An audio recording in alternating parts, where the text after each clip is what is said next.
NCERT exemplar exercise 1.2 chapter name is number system class 9 question number first let x and y be rational and irrational numbers respectively यानी x यहां पे एक rational number है और y एक irrational number है.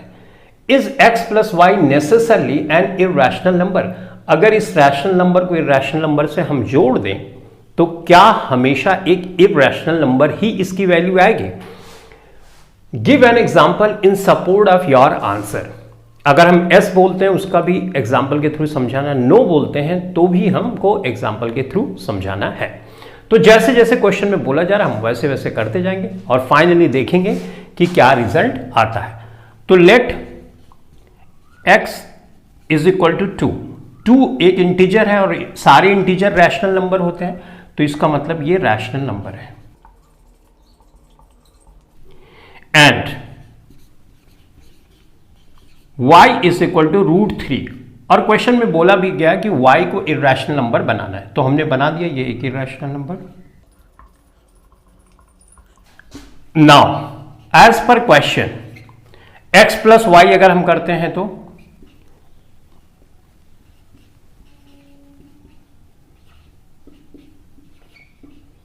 ये value जो आ रही है एक रैशनल एक इरैशनल, रैशनल और इरैशनल को अगर हम ऐड करते हैं तो ये होगा इरैशनल.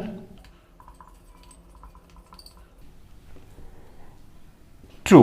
अब लिखना है स्टेटमेंट जो है वो ट्रू है.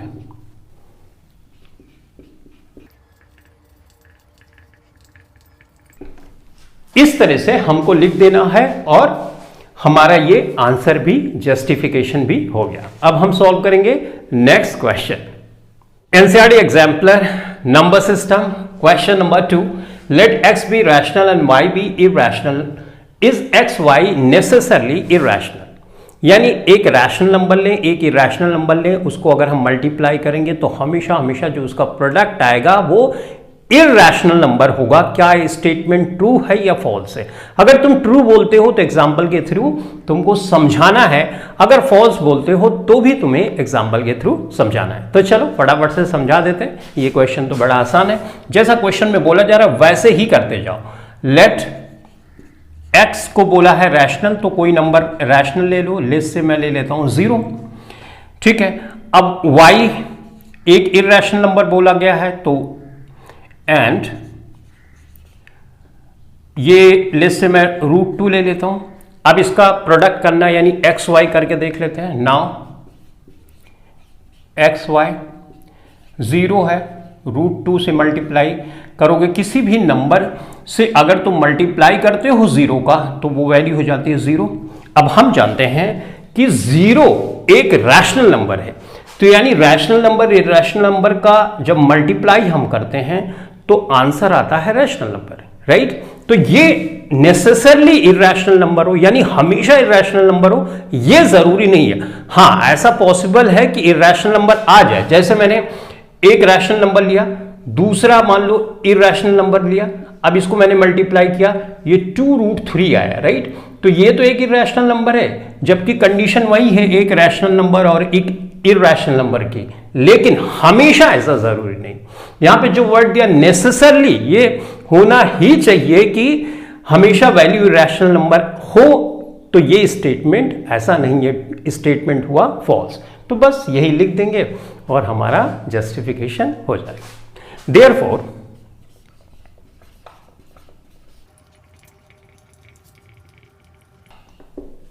तो इस तरह से हमने इस क्वेश्चन को सॉल्व कर लिया. अब हम सॉल्व करेंगे next question. NCERT exemplar exercise 1.2 chapter name is number system question number 3 state whether the following statements are true और फॉल्स जस्टिफाई योर आंसर. यहां पे कुछ स्टेटमेंट्स दिए गए, उन स्टेटमेंट्स को हमें देखना है और बताना है कि क्या वो स्टेटमेंट्स ट्रू हैं या फॉल्स है. अगर ट्रू है तो क्यों है, फॉल्स है तो क्यों है, उसका जस्टिफिकेशन भी हमें देना है. पहला स्टेटमेंट है √2 divided by 3 is a rational number. क्या ये एक रैशनल नंबर है? तो रैशनल नंबर होने के लिए रैशनल नंबर की कंडीशन फुलफिल करना चाहिए. रैशनल नंबर की 3 कंडीशन है कि कोई भी नंबर जिसको p/q के फॉर्म में लिख सकते हो, यानी न्यूमरेटर डिनोमिनेटर के रेशियो में लिख सकते हो तो उसको रैशनल नंबर बोलते हैं। उसके साथ ही साथ जो Q की वैल्यू यानी न्यूमरेटर की वैल्यू ये जीरो भी नहीं होनी चाहिए, तो यहां पे जीरो भी नहीं है, P बाई क्यू के फॉर्म में। चलो हम मान लेते हैं कि ये P है, ये Q लिख दिया हमने। न्यूमरेटर डिनोमिनेटर जीरो भी नहीं है, दो कंडीशन फुलफिल हो गए। तीसरी कंडीशन एक और भी होती है, वो ये कि न्यूमरेटर और डिनोमिनेटर दोनों इंटीजर्स होने चाहिए। √2 तो एक इंटीजर नहीं है, राइट?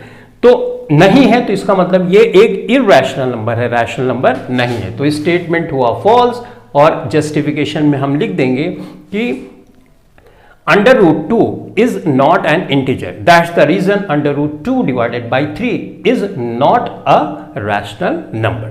ठीक? अब नेक्स्ट आते हैं, there are infinitely many integers, मतलब कोई लिमिट ही नहीं है इंटीजर्स होने की बिटवीन एनी टू इंटीजर्स। तो ये स्टेटमेंट है फॉल्स। अब जस्टिफिकेशन हम दे रहे हैं, जैसे मैंने लिखा 2 और 5, इसके बीच में कितने इंटीजर हैं? इंटीजर मतलब पूरे पूरे नंबर होने चाहिए। 2 के बाद 3, 3 के बाद 4, 2.5, 2.3 ये सब नहीं चलेगा। इंटीजर का मतलब पूरा पूरा नंबर होना चाहिए। तो 2 के बाद 3 किया, 3 के बाद 4 किया, तो ये क्या अनलिमिटेड है? ये तो फाइनाइट नंबर ऑफ इंटीजर्स आ रहे हैं किन्हीं दो इंटीजर्स के बीच में। तो किन्हीं दो इंटीजर्स के बीच में फाइनाइट नंबर्स ऑफ इंटीजर्स हो सकते हैं, तुम उनको काउंट कर सकते हो। तो इसका मतलब ये स्टेटमेंट फॉल्स है। यहां पे लिख रहा है इनफाइनाइटली मेनी इंटीजर्स, राइट? तो स्टेटमेंट हो गया फॉल्स। और जस्टिफिकेशन में लिख दोगे तुम कि for example between 2 and 5 only 2 integers mean finite numbers are integers present. That's the reason this statement is a false statement. ठीक, अब उसके बाद हम पढ़ेंगे आगे वाला स्टेटमेंट। ध्यान से पढ़ना, number of rational number. Rational number, rational number, rational number में तो जितने फ्रैक्शन वाले नंबर होते हैं, जितने डिसिमल वाले नंबर होते हैं, राइट, टर्मिनेटिंग या रिकरिंग वाले, वो सब के सब आते हैं। यानी सारे के सारे इंटीजर्स, आगे के सारे fraction, whole number, natural number, right, वो सारे नंबर आते हैं। ठीक है भाई, बिटवीन 15 एंड 18 इज फाइनाइट। तो क्या 15 और 18 के बीच में जो इरैशनल नंबर होंगे वो फाइनाइट होंगे, लिमिटेड होंगे? नहीं, ये स्टेटमेंट है फॉल्स। अनलिमिटेड नंबर होते हैं। क्यों? क्योंकि देखो इंटीजर की बात होती तो तुम 16 लिख देते, 17, इसके अलावा तो इंटीजर इसमें है नहीं। लेकिन रैशनल नंबर की बात है तो इसमें तो ये भी लिख सकते हो 15.1, 15.2, 15.3, ये टर्मिनेटिंग है तो इसको P बाई क्यू के फॉर्म में लिख सकते हो। इन शॉर्ट, किन्हीं दो इंटीजर्स के बीच में infinite numbers of rational number होते हैं और इस स्टेट में बोला गया है फाइनाइट, तो ये स्टेटमेंट हुआ फॉल्स। तो तुम लिखोगे there are infinite number of rational numbers between 15 and 18, that's the reason this statement is a false statement. बस हो गया। अब देखो, there are numbers which cannot be written in the form P by Q. P by Q यहां पे नहीं लिखा गया। Q is not equal to 0, P and Q both integers। क्या ऐसे नंबर होते हैं जिनको P by Q के फॉर्म में नहीं लिख सकते? Q is not equal to 0 और P और Q दोनों इंटीजर हो, ऐसे भी नंबर क्या हो सकते हैं? हाँ, हो सकते हैं। ये तो डेफिनेशन उसकी है इरैशनल नंबर की ना, तो लिखोगे yes, irrational number are numbers which can not be written in the form P by Q, Q is not equal to 0, where P and Q both are integers। यहां पे R भी नहीं लिखा है तो यहां पे तुम R भी लिख सकते हो, इंटीजर। इस तरह से हमने इस क्वेश्चन को सॉल्व कर दिया। The square of an irrational number is always rational number. Check कर लेते हैं। देखो, एक इरैशनल नंबर है, इसका स्क्वायर करोगे, स्क्वायर मतलब इसको दो बार लिखोगे, राइट? तो √2 हमने लिखा, √2 दो बार लिखा, इसको मल्टीप्लाई किया तो √2 मल्टीप्लाई करते हो तो आंसर 2, और 2 एक रैशनल नंबर है, राइट? अच्छा, √3 लिया और इसको तुमने मल्टीप्लाई किया तो आंसर क्या आया? Rational number. तो इसका मतलब ये स्टेटमेंट हुआ ट्रू। तो कोई भी यहां पे लिख देना, √2 into √2 is equal to 2, right? तो लिख देना for example √2 multiplied with √2 gives the answer 2 which is a rational number. That's the reason this statement is a true statement. ठीक, अब हम सॉल्व करेंगे नेक्स्ट क्वेश्चन.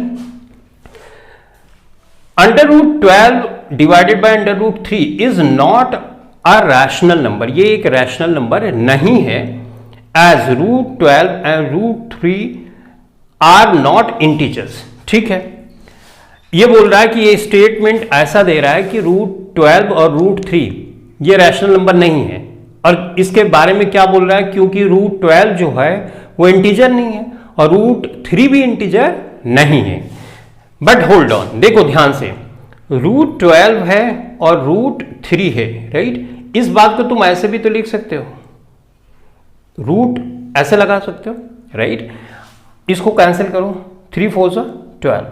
अब यहां पे आ गया रूट 4 है, रूट 4 का स्क्वायर रूट तो निकाल सकते हो, ये 2 इंटू 2 होगा, राइट. और इस तरह की सिचुएशन, तो यानी इसका आंसर क्या आया, 2 आया, और 2 तो एक रैशनल नंबर होता है. तो इसलिए ये स्टेटमेंट हो गया हमारा फॉल्स.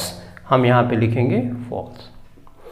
और जस्टिफिकेशन में अगर तुमको लिखना है, the value of root 12 divided by root 3 is 2 which is a rational number, hence this statement is a false statement. तो हमने यहां पे false लिख दिया. ठीक है, अब आगे का, root 15 divided by root 3 is written in the form p by q, q is not equal to 0 and so it is a rational number. ये एक रैशनल नंबर है, तो ये एक रैशनल नंबर नहीं है. क्यों, देखो, जैसे लास्ट वाले क्वेश्चन में किया था, रूट 15 और हमने रूट 3 किया, राइट. अब इसको कैंसिल करोगे तो रूट 3 से उसी तरह से लिख लो जैसे लास्ट वाले क्वेश्चन में लिखा था, 3 किया, ऐसे कर दिया, इसको कैंसिल किया तो ये क्या आया, रूट 5. तो यानी कैंसिल करने के बाद भी ये रूट 5 आ रहा है, और रूट 5 एक इरैशनल नंबर है, तो इसका मतलब ये भी स्टेटमेंट हो गया फॉल्स. ठीक है, ये रैशनल नंबर नहीं है. तो तुम जस्टिफिकेशन में लिख सकते हो, the value of under root 15 divided by under root 3 is under root 5 and under root 5 is an irrational number. That's the reason this statement is a false statement. तो इस तरह से हमने इन क्वेश्चंस को सॉल्व कर लिया. अब हम सॉल्व करेंगे next question. NCERT exemplar exercise 1.2, chapter name is polynomials. Question number 4, classify the following numbers as rational or irrational with justification. यहाँ पे कुछ नंबर्स दिए गए, हमको ये बताना है कि इसमें कौन नंबर रैशनल है और कौन सा नंबर इरैशनल नंबर है. जो भी हम आंसर देते हैं उसका जस्टिफिकेशन भी हमें देना है. तो देखो, रियल नंबर दो नंबर के कॉम्बिनेशन से बना है, इरैशनल नंबर और रैशनल नंबर. तो सबसे पहले हम इरैशनल नंबर के बारे में समझते हैं. इरैशनल नंबर जो रूट वाले नंबर होते हैं ना, वो इरैशनल नंबर होते हैं. लेकिन जो रूट में नंबर हो, परफेक्ट स्क्वायर का नंबर नहीं होना चाहिए. अगर परफेक्ट स्क्वायर का नंबर होगा तो उसका स्क्वायर रूट तुम निकालोगे तो इंटीजर में आ जाएगा. इंटीजर में आ जाएगा तो वो एक इरैशनल नंबर होगा नहीं, वो तो रैशनल नंबर हो गया. ठीक, अगर इरैशनल नंबर का तुम डिसिमल एक्सपेंशन करते हो, यानी डिसिमल फॉर्म में लिखते हो, तो डिसिमल पॉइंट के बाद ऐसे नंबर कभी टर्मिनेट नहीं होते, यानी ऐसे इनफाइनाइट ऐसे चलता जाएगा. और दूसरा, डिजिट या डिजिट्स का ब्लॉक तुमको नहीं मिलेगा जो बार बार रिपीट करे इरैशनल नंबर में. तो इरैशनल नंबर के बारे में समझ लिया. अब बाकी के जो बचेगा वो सारा का सारा रैशनल नंबर होता है. ठीक है, तो अब हम क्वेश्चन को सॉल्व करते हैं. Under root 196. अब तुम यहां पे रूट देखोगे और तुरंत बता दोगे ये रूट वाला है तो ये इरैशनल हुआ. गलत. पहले इसको सॉल्व करो, उसके बाद ये डिसीजन दो. जो हमेशा दिखता है ऐसा नहीं कि वही चीज हो, जब उसको सॉल्व करोगे तब फाइनली जो आंसर आएगा वहां पे डिसीजन लेना होता है. तो चलो सॉल्व करते हैं. 196 है ना, 196 को तुम 14 का स्क्वायर भी कर सकते हो, यानी 14 को अगर 2 बार मल्टीप्लाई करोगे ना तो 196 आ जाता है. इसका आंसर क्या आ गया, 14 आ गया. 14 क्या है, 14 तो एक इंटीजर है, ये तो एक इरैशनल नंबर नहीं है, इसका रूट तो हट गया. तो हम लिखेंगे 14 is an integer and all integers are rational number, that's the reason under root 196 is a rational number. तो इस तरह से जस्टिफिकेशन हमने दे दिया। अब हम सॉल्व करते हैं क्वेश्चन नंबर 2। सिंप्लीफाई पहले कर लो। 18 को और कैसे लिख सकते हो? 3 3 जा 9, 9 2 जा 18, ऐसे लिख सकते हो, राइट। अब इसको फर्दर सिंप्लीफाई करोगे तो जब ये पेयर बन रहा है तो एक 3 बाहर आ जाता है, तो हमने इसको 3 × 3 कर दिया और √2 अंदर ही रहा। यहाँ पे 9 हो गया, 9√2, राइट। अब फाइनली सॉल्व करने के बाद भी यहाँ पे √2 आ रहा है, यानी रूट हटा ही नहीं, रूट हटा नहीं तो ये एक इरेशनल नंबर हुआ। तो हम बोलेंगे 9 × √2 is an irrational number and that's the reason 3 under root 18 is also an irrational number. तो ये हो गया हमारा जस्टिफिकेशन, राइट। अब इसी तरह से इसको सॉल्व करो। यहां पे अगर तुम सॉल्व करो 9 की टेबल पढ़ोगे, 9 1 जा 9, 9 3 जा 27, तो हमारे पास फाइनली क्या आ गया? कैंसिल करने के बाद ये 3 आ गया। अब 1 का तो स्क्वायर रूट तुम निकाल सकते हो कि 1, तो ये 1 हो गया और √3। अब देखो यहां पे रूट वाली वैल्यू तो हटी नहीं हटी, तो इसका मतलब ये क्या हुआ? एक इरेशनल नंबर है। ये भी क्या है? एक इरेशनल, शॉर्ट में लिख रहा हूं, ये एक क्या है? रैशनल नंबर है। तो तुम लिखोगे 1 divided by √3 is an irrational number because root is present in this expression. उसको तुम हटा ही नहीं पा रहे हो, राइट। ऑलराइट, अब यहां पे इस पे आते हैं, इस वाले क्वेश्चन पे। यहां पे 20 अंडर रूट 28 है और अंडर रूट 343 है, राइट। तो इसको सिंप्लीफाई कर देते हैं। देखो अगर 7 से काट सकते हो, देखो 7 से इसको काट सकते हो, तो 7 4 जा 28 कट गया। 7 से भी कट सकता है। 7 का डिविजिबिलिटी क्या है? 3 2 जा 6 किया और 6 को 34 से माइनस कर दोगे, राइट। तो जो वैल्यू आएगी 7 से डिवाइड हो जा रही है, इसका मतलब ये वैल्यू 7 से डिवाइड हो जाएगी। तो 7 चौक 28, 28 2 30 और 4 34, 6 7 9 63। तो ये हो गया हमारा, राइट।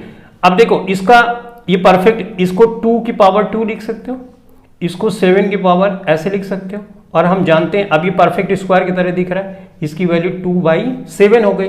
और हम जानते हैं स्क्वायर रूट अगर हट गया और ये रेशियो के फॉर्म में आ गया तो ये क्या हुआ? एक रैशनल नंबर हुआ। तो हम बोलेंगे 2/7 is a rational number because here 2 is an integer, 7 is also an integer, q is not equal to 0, right. तो इस तरह से रैशनल नंबर ये हो गया। तो बस ऐसे ही करते जाना है, कुछ मुश्किल है नहीं, थोड़ा सा समझने की जरूरत है। और अगर तुमने क्वेश्चंस जो मैं सॉल्व करा रहा हूं शुरू से किए हैं तो ये तो बहुत ही इजी लगेगा। देखो यहाँ पे माइनस है, देखो ध्यान देना कैसे इसको एक्सप्रेस करना है। ये माइनस किया, अब यहाँ पे 0.4 है, राइट। मैंने इसको इस तरह से कर दिया। अब मैंने तुमको बताया डिसिमल कैसे हटाना है। ये दशमलव किया 0, कोई फर्क पड़ा, 1.0 का मतलब वही हुआ। अब यहां से हटा दिया। अब इसको 4 को तुम ऐसे लिख सकते हो स्क्वायर्ड फॉर्म में, और इसको रूट, चलो ऐसे ही लिख देते हैं। अभी ये माइनस के फॉर्म में, इसका तो स्क्वायर रूट निकाल सकते हो, तो 2 तो बाहर आ जाएगा माइनस, राइट। और उसके बाद 1 और √10 हो जाएगा, राइट। तो इस तरह से ये हो गया। या ऊपर भी कर सकते हो 2 डिवाइडेड बाई √10, तो कोई इश्यूज नहीं। यहां पे ऊपर चाहो तो ऊपर लिख लो, ये ऐसे करके ये। लेकिन √10 को तुम हटा नहीं सके, जब हटा नहीं सके तो वो इरेशनल नंबर, तो तुम लिख दोगे -2 divided by √10 is an irrational number because here √10 is not an integer. Integer होना चाहिए तभी तो रैशनल नंबर की कंडीशन फुलफिल करेगा। रैशनल नंबर बोलता है कि p/q के फॉर्म में लिखो, p और q इंटीजर होना चाहिए, q कभी भी 0 नहीं होना चाहिए। तो यहां पे तो ये इंटीजर है नहीं, तो ऑब्वियसली ये रैशनल नंबर नहीं हुआ, ये एक इरैशनल नंबर हो गया। तो यहां पे हम लिख देंगे इरैशनल नंबर, ठीक है। पूरा लिख लेना, मैं शॉर्ट में यहां पे लिख रहा हूं, ठीक है भाई। अब ये मिटा दूं क्योंकि यहाँ पे थोड़ी सी जगह मिल जाएगी तो आसानी से हम कर सकें। ऑलराइट, अब आते हैं इस पे। देखो 2 1 3 और 7 5 12, यानी 3 से कैंसिल हो सकता है, तो 3 चौक 12 और 3 एक्का 3 दूनी 6 और 3 पचे 15, राइट। इस एक्सप्रेशन को ऐसे भी हम लिख सकते हैं, राइट। इसका 4 का स्क्वायर रूट निकालोगे 2 आ जाएगा और इसका 5 हो जाएगा। तो इसका मतलब इसका रूट वाला साइन हट गया, रूट वाला साइन हट गया तो ये क्या हुआ, rational number, right. 2/5 is a rational number because here q is not equal to 0, 2 and 5 both are integers. तो इस तरह से लिख देना, ठीक है। अब ये क्या, ये तो देखने से ही लग रहा है, अगर कोई नंबर है टर्मिनेटिंग है यानी टर्मिनेट हो जा रहा है, और एक नंबर ऐसा है जो टर्मिनेट नहीं हो रहा है लेकिन डिजिट है या डिजिट्स का ब्लॉक है, बार बार रिपीट होता है, वो रैशनल नंबर होता है।